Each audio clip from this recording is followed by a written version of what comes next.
આજે પૈગંબરે ઇસ્લામના જન્મદિન ઈદે મિલાદનું પર્વ ઝઘડિયા પંથકમાં ઠેર ઠેર ઉત્સાહ અને ભાઈચારાથી મનાવાયું હતું। ઈદે મિલાદના પર્વના આગળના દિવસે ઠેર ઠેર મસ્જિદોને લાઇટ ડેકોરેશનથી ભવ્ય રોશનીથી સજાવવામાં આવી હતી। ઈદે મિલાદ નિમિત્તે ઠેર ઠેર નાત શરીફના કાર્યક્રમ યોજાયા હતા। મસ્જિદોમાં મિલાનાઓએ પૈગંબર સાહેબના સાદગીમય જીવન સંબંધી તકરીર કર્યા હતા। તાલુકાના મુસ્લિમ વિસ્તારોમાં મુસ્લિમ બિરાદરો દ્વારા ઈદે મિલાદ નિમિત્તે જુલુસ નીકળ્યા હતા। ઝઘડિયા તાલુકાના ઝઘડિયા, સુલતાનપુરા, રાજપારડી, ઉમલ્લા, ભાલોદ, તરસાલી, ઇન્દોર, વેલુગામ, રતનપુર, વણાકપુર, કપલસાડી સહિતના મુસ્લિમ વસ્તી ધરાવતા ગામોએ વહેલી સવારથી જ ઈદે મિલાદની ઉજવણીનો માહોલ જોવા મળ્યો હતો।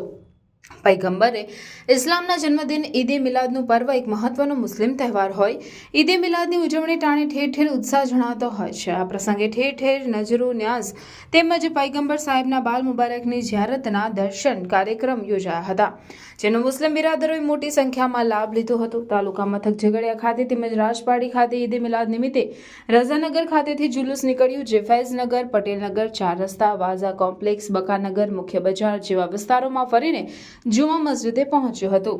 ઉમલ્લા, દુવાકપુરા ખાતે મસ્જિદેથી નીકળેલ જુલુસ મુખ્ય બજારમાં થઈને મદ્રસાએ જઈને સંપન્ન થયું હતું। ઉપરાંત નવી તરસાલી, વણાકપુર, રતનપુર તેમજ નર્મદા કાંઠા વિસ્તારના ઇન્દોર પંથક સહિતના અન્ય મુસ્લિમ વિસ્તારોમાં પણ ઈદે મિલાદનું પર્વ પરંપરાગત ઉત્સાહ અને ભાઈચારાના માહોલ વચ્ચે મનાવાયું હતું। આ પ્રસંગે તાલુકામાં સ્થાનિક પોલીસ દ્વારા સઘન બંદોબસ્ત ગોઠવવામાં આવ્યો હતો।